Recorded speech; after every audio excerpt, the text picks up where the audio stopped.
evening, I'm Derek Fildebrandt, publisher of the Western Standard.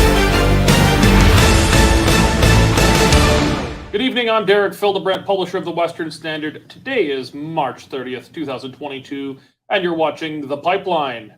I'm joined, as always, by my good friends, Western Standard news editor Dave Naylor. How you doing, Dave? I'm doing okay, Derek. Thank you. Tie is distracting. I don't know why. It is. I found my pocket handkerchief, which I thought I lost, but then I forgot it at home today. Oh. So I feel shame and underdressed. Practically naked. Yeah, practically naked. Fully clothed with us today is Western Standard opinion and broadcast editor Cory Morgan. How you feeling, Cory? Good. Overdressed though. Overdressed. You actually have your tie is actually not terrible today. I just don't like having to be fully clothed. Well, our workplace harassment policy is still in progress here. You'll have to bear with us. We're working on this. Yeah. Are you like a closet nudist at home? Oh, nothing closet about it. Oh.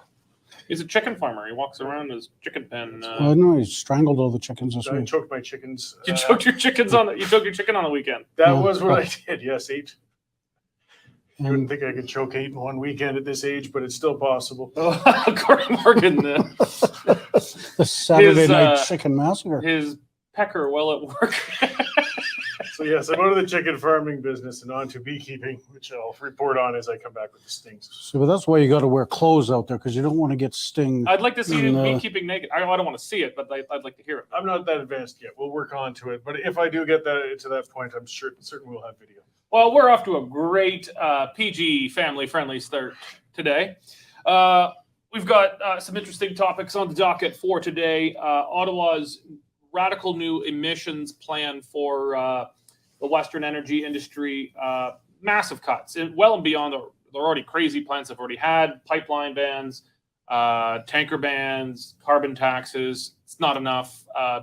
Radical new stuff that Ottawa has put forward now on the table. We're going to get into that. We're going to do an update on the Conservative leadership race.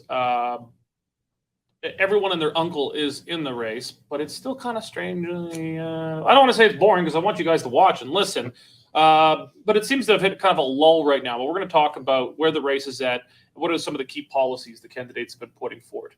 And the eco-terrorist attack in British Columbia. Yes, not protesters on Parliament Hill. Sorry, terrorists.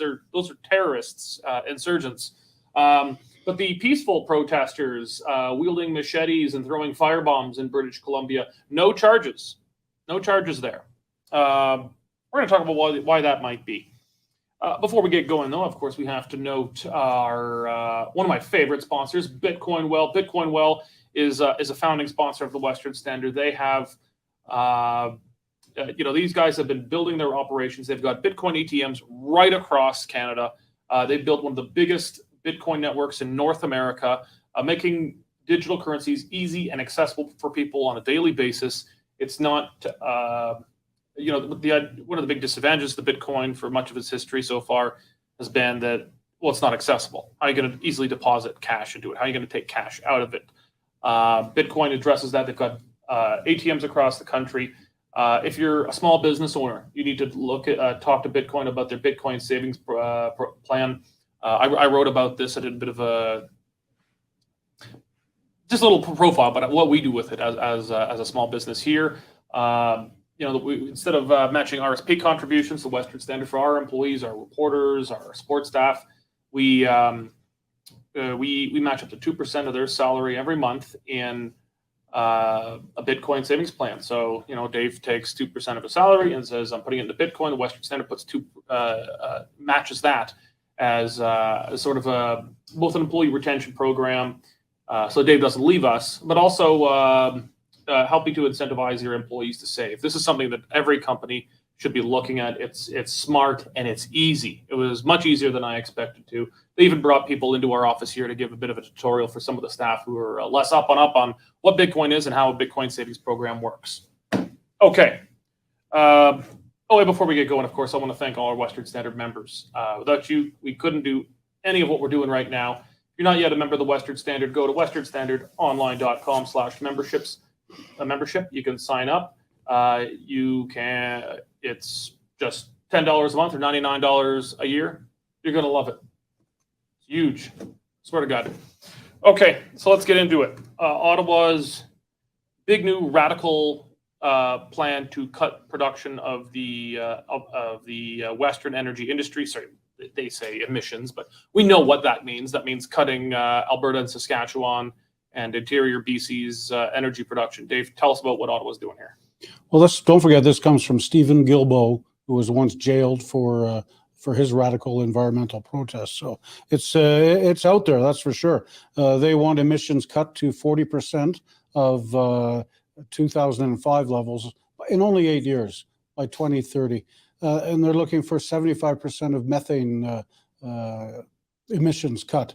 The whole plan is just a mere $9 billion, but you know it's going to be a boondoggle. It's going to go way higher than that. They're looking at electric cars. They're looking at building code changes. They're looking at carbon capture programs. Jason Nixon, the Alberta Environment Minister, called it, quote, insane. Very strong words. And he said it was a direct attack on the Alberta oil and gas industry. Similar response today we've got on the website from Saskatchewan's Minister of Energy. They basically just don't know what the Trudeau government is talking about. They don't know where they're getting their facts and figures from. But it all, even Rachel Notley says part of it is a bit of fantasy. So, when you've got the Socialist Premier of Alberta criticizing... She's not the Premier yet. Oh, sorry, Premier in waiting, former Premier. If she's criticizing it, it must be well out there. Mm-hmm. It's not surprising that the Liberals, especially with the guy like Stephen Guilbeault, they're moving hard on this stuff, very hard. But 40% below 1990 levels. 2005. Sorry, 2005 levels. Do you think there's any hope that the Liberals are lying, as they traditionally did? Like when they said, well, they're going to sign the Kyoto Accord, and they really didn't do anything. It was such good news for the West that the Liberals were just lying about those things. They had no intention of doing it. They haven't done one of their carbon targets yet. Not one.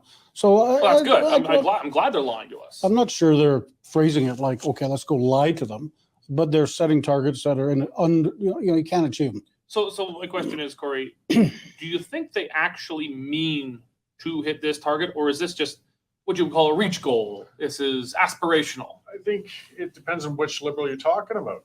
With Guilbeault, he is a fanatic. I think he really believes that we can slash things hard enough, fast enough to bring it there. I mean, we know it's completely unrealistic, but I don't think he's a realistic man. When you get to Justin Trudeau or some of the senior members of the Liberal government, I think they know it's aspirational.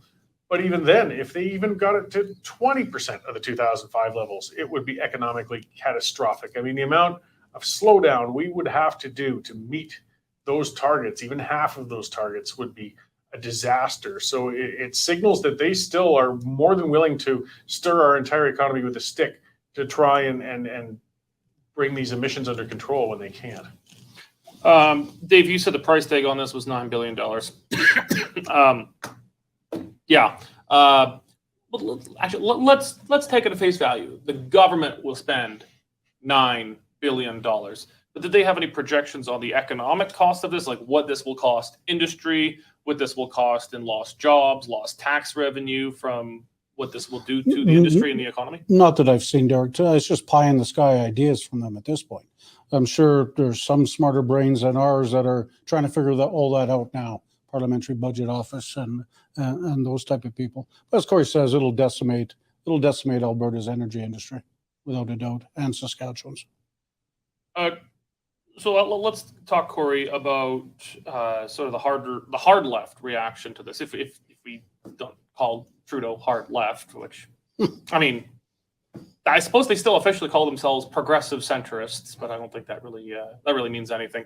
I want your take on Rachel Notley's reaction to this, but also Jagmeet Singh's reaction. Yeah, it's been funny to watch because both of them are NDP leaders in awkward positions. Jagmeet Singh has to try and differentiate himself from Trudeau right now. I mean, he's taken a beating with his alliance with him. The core of the NDP, the real socialists, I mean, the ones who take issue with the Liberals for whatever reasons, are not too thrilled with this. He has to show that, no, I'm still my own person. I will still differ with the prime minister on key issues. And in order to do so, he actually swung even farther left to say that this wasn't harsh enough measures. I think he's just posturing and gesturing, but it's just trying to differentiate himself. Notley, on the other hand, understands that even Trudeau's version is complete political suicide in Alberta. If she embraces that, Kenny could still manage to win the next election if he pulls off his leadership thing. She can't get on board with that sort of thing, so she's had to speak out against it. It's very interesting to watch, but it's all based on political fate for these guys, not actual policy realism or anything of the sort. Mm-hmm. Okay. I wanted to get into the Alberta Carbon Tax. Okay, we're going to get into the Alberta Carbon Tax. I can't resist this because the Alberta government pretends it doesn't exist. Alberta has a carbon tax, a very big carbon tax. I believe $50 metric ton now, if I'm not mistaken, went up on January 1st. You mentioned Jason Nixon. Which one have you mentioned, Jason Nixon? I did. You mentioned Jason Nixon, the UCP environment minister, one of Kenny's allies, and Kenny. Both of them have been slamming this. They've slammed the coming federal carbon tax increase on April 1st. I do love how taxes go up on April Fool's Day. Surprise you, Pam. It's apropos. Yeah. That reminds me of something. I know what you're thinking. Yeah, we have a project. But I guess maybe I want your feedback, Cory. How does the Alberta government square having this massive industrial carbon tax that they have in their own right? They're not forced to by Justin Trudeau. This is an Alberta UCP carbon tax. How do they square this politically? Because they seem to largely get away with it. Jason Kenney and Jason Nixon can stand up and say, carbon tax, bad. Then they whisper, increase our carbon tax. Well, it's political play again, right? They can't be looking like they're doing nothing. Unfortunately, we're getting divestment, we're getting environmental moves against, investors are getting attacked. They're going to show that we're doing something, and they don't want the public to be the ones directly seeing it. So they're playing a shell game. Yeah, we can do it on our commercial emitters, but leave our public alone. It's just, again, it's a political play to try and walk the fine line. I think it's a pass from the media. Because them too, yeah. Because did you know there's actually not a politician in Canada that supports a carbon tax? There are politicians who support carbon levies, and there are politicians who support prices on carbon, but there's actually no politicians in Canada that say tax carbon at all. So the difference is between Kenny's carbon tax and Trudeau's carbon taxes. Kenny says his is a price on carbon, and Kenny says Trudeau's is a carbon tax. That is the difference. That's it. I think that's how they get away with it. They just don't call it because Trudeau does not call his a carbon tax. It's a price on carbon. It's carbon levy. Notley never called hers a carbon tax. It was a price on carbon levy. Yeah, the mainstream media just sort of let them off the hook. We did a story on it yesterday, and it's just smoke and mirrors. And most, maybe this kind of comes to maybe media criticism here, but most media tend, you've worked in mainstream media newsrooms, Dave. Media tend to more or less use the government's verbiage of things. When the government says we're investing money on something, the media report that they're investing, not that they're spending, not that they're borrowing, not that they're subsidizing, they're investing.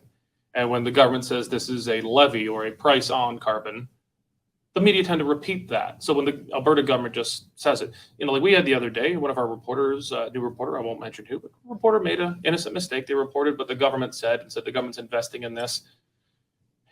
You could hear my ears burst off and splatter against the windows of my office when I read our story of that because we were using government verbiage. And we immediately corrected that. That's the kind of correction we make. We corrected. So we said, sorry, we use government language. We don't use that.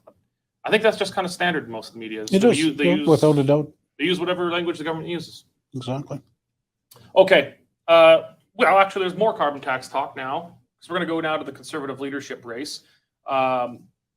There's been some policy floating around, no complete platforms from candidates yet. It's always kind of funny when candidates put out platforms of policy, yet the members haven't voted on it.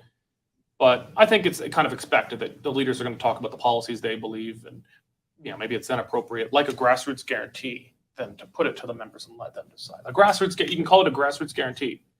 So let's go through a couple of the policies we've had from at least some of the major candidates. And I know there's like a dozen candidates out there right now, but we don't have all day, so we're gonna deal with kind of the major candidates, the ones you have sort of a prayer of winning. That would be, Pierre Paul, Jean Charest, Patrick Brown, and Leslyn Lewis. You get pretty good odds betting on anyone else after that. Yep. So let's talk carbon tax. Cory, you've had a lot of these candidates through your show, and you've been putting some pretty basic questions to them that I think are important to most Westerners. Things: carbon tax, equalization, Senate. Don't forget your favorite, supply management. Supply management. Oh God. Yeah. Don't get him going. Oh. Okay. Thank you. Thank you for getting me going. Okay, let's talk. What have your already? You've interviewed most of them, everyone except for Patrick Brown now. Yeah, the majors and some less majors. And the main thing I get to actually stay high level though is they're being cagey. They're really not committing to any specifics on too many things yet right now. So some distinguishing areas though, at least carbon tax, absolutely. You can see Charest, he's fine with the carbon tax. Poilievre, absolutely not. Well, even Charest and Brown, who are pro carbon tax, they have been a bit cagey about it, saying, well, we should not increase it on April 1st, but they will never say we should get rid of it because they have records in their own right as pro carbon tax. Yeah, they talk around it, and but they're being none of them. For example, when it came to supply management, they're terrified of the dairy lobby in Quebec. Not a single one will touch supply management. That one is granted. I saw even Pierre. I had some hope that Pierre would have the cojones to take that on, and not one of them. What about Leslyn Lewis? You had her on yesterday. Yeah, no, she doesn't want to touch supply management. In fact, she. I was a little disappointed too because I recognized some of the lines she said in response to it, which came straight from the Dairy Commission's website. So really, yeah, you should write something up on that. Perhaps we'll keep that in mind. Yeah. So it was frustrating though, and it tells me that she was ready to answer that question, but she was trained on keep your dairy cartels happy, and they're a strong political cartel. I mean, that was the big turning point with the Scheer and Bernier race. That was each took their side, and then it edged Bernier out by 1%. Now, none of them are going to take a contrary position on this, and I'm certain. I'm just throwing it out. I don't know for sure, but I suspect just about every major campaign's gotten at least a bit of a contribution from the Dairy Commission. So it was unfortunate. Well, the Dairy Commission can't contribute directly, but their members can. There's ways and there's ways. Yeah. So they're supporting. We'll say it that way. Some kind of support. Yeah. Yeah. Our Parliamentary Bureau Chief, Matthew Horwood, has actually done a story on Lewis's interviews with Cory, and that's up on the site right now. Well, actually, so let's segue to that one. A new issue that I've never seen discussed before in a campaign, and I'm very happy to, and I'm sure our sponsor Bitcoin will is happy to see this. Pierre Paul released a pretty significant policy package on digital currency, Bitcoin being by far the most prominent of them. But they're more broadly putting in place legislative regulatory frameworks for these things. Let's talk about that. I know, we have a story on Leslyn Lewis's less than enthusiastic reception of the policy, but Dave, and on Bitcoin too, separate stories. Well, that's what I'm talking about. Yeah, Bitcoin, digital currency. Let's tell us about the Poilievre announcement around Bitcoin and digital currency. Well, Poilievre actually went to a restaurant and bought lunch with it down in Ontario. We are using Bitcoin. He says, Canada should become a leader, fully embracing digital currencies and everything surrounding it. So I know, Cory, you talked to Lewis, didn't get that kind of eager response, but Poilievre is all in. Yeah, I know. I saw some of the kind of establishment conservative types, Andrew Coyne, we were calling up Bitcoin bros. Just a lot of shade from the Canadian establishment on it. I think the Canadian establishment is starting to realize how subversive Bitcoin is now, how subversive these kinds of digital currencies are, but really led by Bitcoin. Especially after the RCMP couldn't get their hands on it. Yeah. Like, because we remember after the government's trying to seize people's bank accounts, and they ordered this Bitcoin company in Ontario to hand it over, and this is a family-friendly show, so I can't really. Well, I guess they said it in a family-friendly way, but they more or less told them to F off. It's non-custodial. They said, we'll be here to service you, that being the government, after the Canadian dollar is worthless.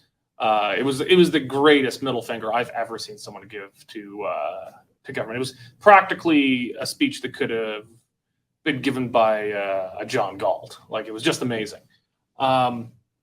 But Cory, just yesterday you interviewed Leslyn Lewis on this. Not too happy about it. No, she didn't appear supportive of digital currencies whatsoever. Not to the point of, I guess, looking to illegalize them, but she didn't feel that there's any need to expand with them or that they're really much of an asset to look forward to. She didn't, again, was cagey in her answers and such. I mean, it wasn't quite like she opposed them, but she definitely wasn't comfortable with the subject even. Honestly, I got the impression she didn't really know much about it. And frankly, I don't think a lot of policymakers, a lot of politicians actually understand digital. Like the federal government didn't understand it when they thought that they could order people's Bitcoin accounts seized. You just can't do that. Everybody in this office knew it because we've got Bitcoin accounts now. And unless you put a gun to my head and convince me to give you the password to it, you can't touch my Bitcoin. I don't think most policymakers know. I got the impression. I think that's most Canadians too. Yeah, I think most Canadians as a whole really don't understand what's It involved. was a curveball to Ms. Lewis too. I mean, whoever, if you're writing odds on what subjects were going to come up during a CPC leadership, Bitcoin would have come. I mean, you can only prep for so much, and then suddenly you've got Bitcoin on your lap. Well, I was ready to talk about Senate reform. Well, it's the first time that I've ever seen kind of Bitcoin become a significant campaign issue. Well, we'll see how significant an issue it becomes, but I think it increasingly will be. It's now, digital currency, Bitcoin is kind of stepping center stage. And as the Canadian dollar, it's becoming a bigger issue as the Canadian dollar continues to be debased with inflation out of control. People are going to turn to this kind of thing. This is not an infomercial, this part for Bitcoin here. But it's going to become an increasingly big part of our politics, I think. China's tried to ban Bitcoin about 100 times now, but you can't ban it. That's the beauty of it. It's money finally not under the government's control, and governments are terrified of it because control of monetary policy is one of the most powerful tools they've got. Well, if the Chinese can't get at it, it must be pretty good. Well, Trudeau will try. Okay, well then quick, so Cory, you were kind of going through, kind of the top 5, are you pro-Western questions, equalization, Senate, what were some of the main responses? And with it being this early and what's going to be a long campaign, I just wanted to frame it. I'm hoping to talk to all of these candidates again as things develop. So Senate, I did try to pin down every one of them on a commitment to appoint our elected senators in Alberta. All pretty much sounded committal to that except for Charest. He sort of deked and dodged on that a little. He didn't say he wouldn't appoint them, but he didn't say he would either. He said something like, well, I don't know about that, but if Alberta comes to me with a plan, I'll review it. Alberta's had a plan since the Charlottetown Accord that he was a part of in like the 80s. Yeah. We've been electing senators since like the 80s, early 90s. And, conservative governments have generally promised to appoint whoever we elect. And back to Charlottetown, and I've asked kind of a couple of ways that if anybody's at all interested in poking around with constitutional reform, none of them want to go down that road. So that applied when it came to equalization questions. And I did ask about the formula because they could change that. And again, got a lot of long answers on how, well, yes, it is inherently unfair and it's not working well. And we've got room to improve it, which, is good language, but no specifics. They're not letting themselves get pinned down on anything at this point. Yeah. I think the highlight of the week was, Poilievre's been holding packed rallies all in Ontario. People just jammed to the rafters. And one former Liberal MP accused him of maybe they were photoshopped. And those people actually weren't there. Yeah. Well, Conspiracies abound. Conspiracies abound. Liberals for truth. Yeah. The equalization. I've been pretty disappointed from all the candidates on equalization. Some have been even more weaselly or cagey than others, but even at best, it's been weaselly and cagey in the best of circumstances. No direct, solid answers on that one. Yeah, and so I don't really have a dog in the fight. I'm not a conservative member. I'm not going to vote in this, but I just recommend to folks, don't vote unless they give you specific policies. If your issue is equalization or your issue was Western representation, fixing the Senate, things like that, don't give them your vote based on platitudes. Demand hard, detailed policies, because unless they give you that, and here's a hint, they will get less conservative the further away from the leadership race they get. Remember Aaron O'Toole?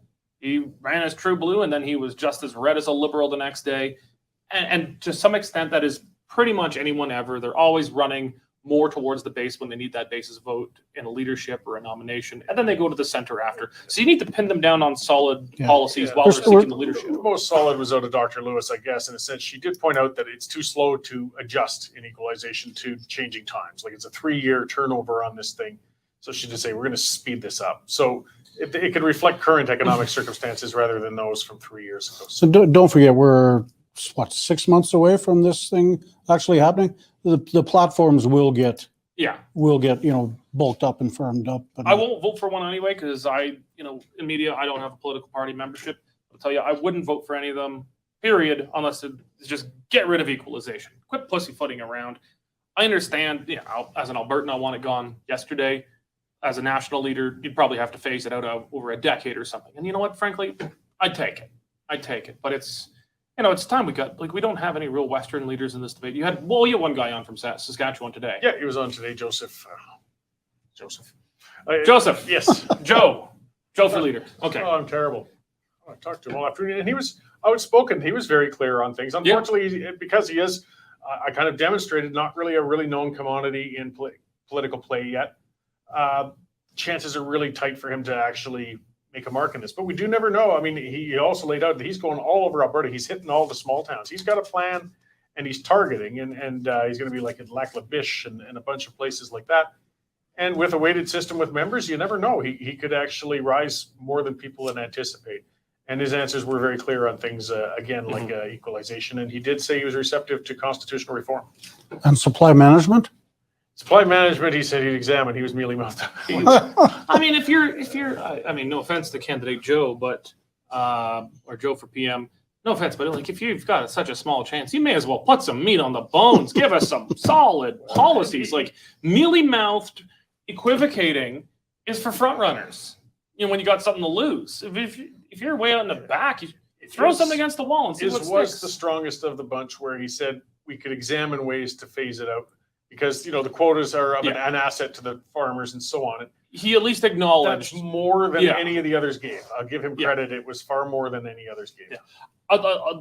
We're going to move on, but I'll finish with this. Remember when Bernier was running for Conservative leader, he had a plan to compensate the dairy farmers for their quotas, the artificial value created by these government invented quotas. He was going to pay them out, compensation for the dairy farmers. And I remember it was about 10 minutes after it was announced he had lost the Conservative leadership race. We were back in his war room, and he was addressing the team. He was standing beside me, and he was giving his kind of private concession address to the team. Everyone's kind of gloaming, and he says, "Derek, next time, no compensation for the dairy farmers." It didn't seem to buy any goodwill, but he was promising to buy it out anyway. So to hell with it. If you're going to end supply management, let's just end the bloody thing. Rip the Band-Aid off. So, before we move on, we got to note our second sponsor of the show today, the Canadian Shooting Sports Association, the CSSA. You guys have heard me before. I am a longtime member of the Canadian Shooting Sports Association. I've been a member for over a decade.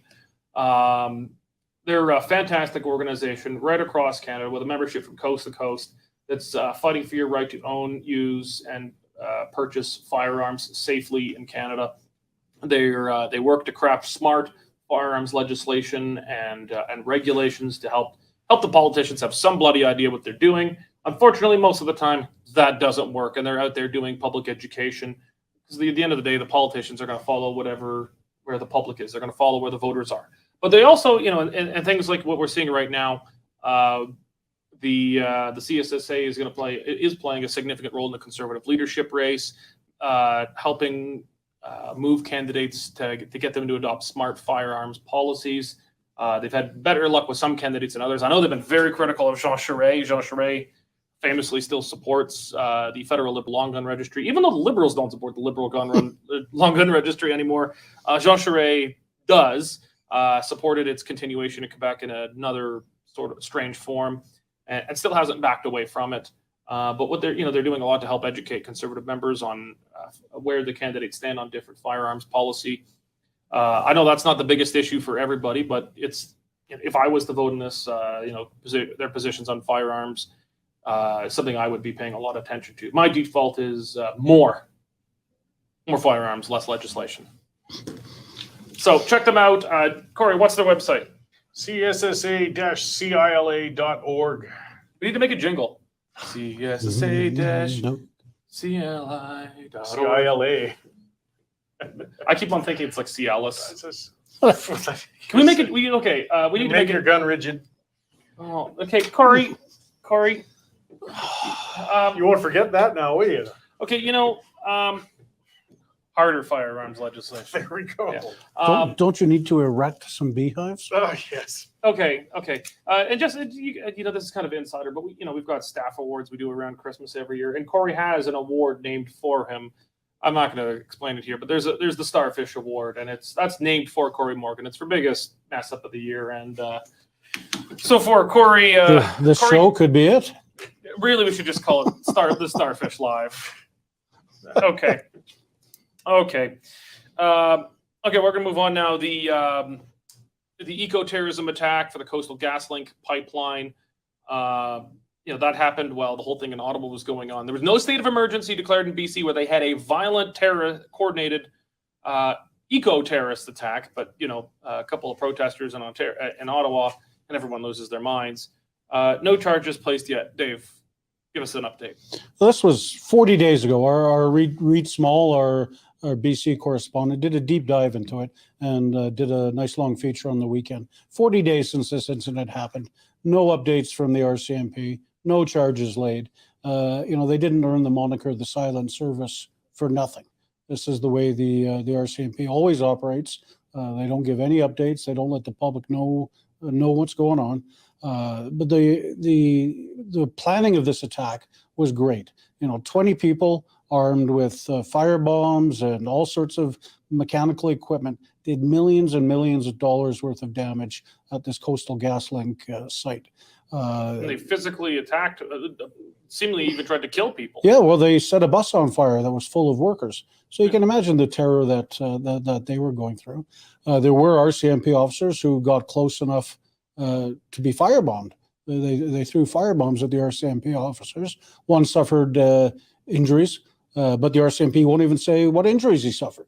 Right? I mean, it's just crazy. So Reed talked to a retired RCMP official, and he basically says, you know what, they may not be saying anything, but they're probably working on it hard behind the scenes.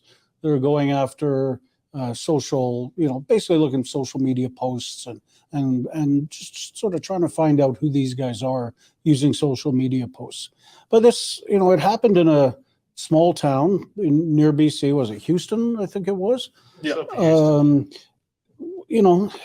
Somehow these 20 people got there. Did they come across the border? Were they all Canadians? Who are they? Somebody must know. Somebody must be talking out of this group of 20. It was a well-planned, deliberate eco-terrorist attack. And Canadians know absolutely nothing about what the National Police Force is doing to solve this.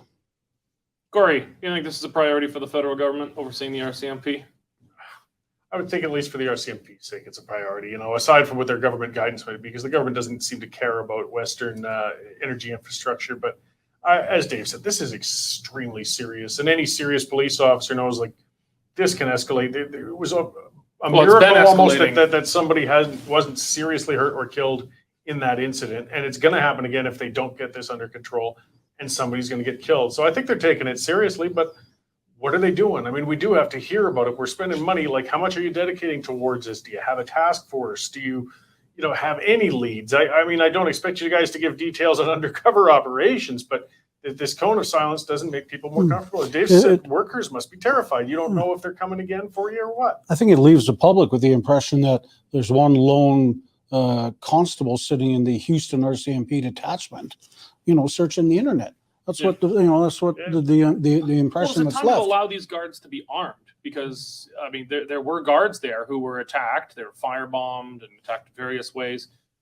But what are they supposed to do? These guys didn't have guns. I don't know what they had on them. Maybe they had tasers or something. But again, you're looking at a dangerous escalation.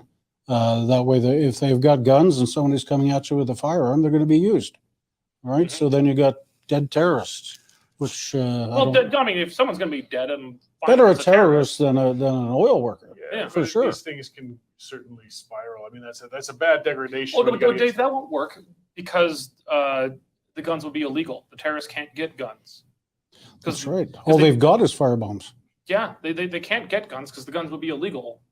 Oh. Therefore, terrorists don't have guns. Good point. So despite only the good guys have guns. But either way, this story's been sliding under the radar. And I mean, it came up large when we reminded everybody, holy cow, it's been this long. What happened? Because people were already forgetting about it, which I think some people rather we did. Like, this was one of the more major organized terrorist attacks in Canadian history. Mm-hmm. We shouldn't be forgetting about it. And people are concerned just judging by the number of page views we've got on the story. It's been our most popular story all week. So obviously citizens are concerned, right? And they get nothing. Okay, well, we're going to wrap it up there. Dave, Cory, thank you very much for joining us today. And thank all of you for joining us. If you're not yet a member of the Western Standard, go to westernstandardonline.com/membership. It's only $10 a month or $99 a year for unlimited access to all Western Standard content. We've now got a network of reporters stretching from Ottawa all the way to Vancouver Island, probably building one of the bigger news teams in Canada at this point. We're building quite a crew of some excellent reporters, and we got a lot more to come. If you support us, we're going to continue to support you, reinvesting every dollar back to improving our coverage. Thank you very much for joining us today. God bless.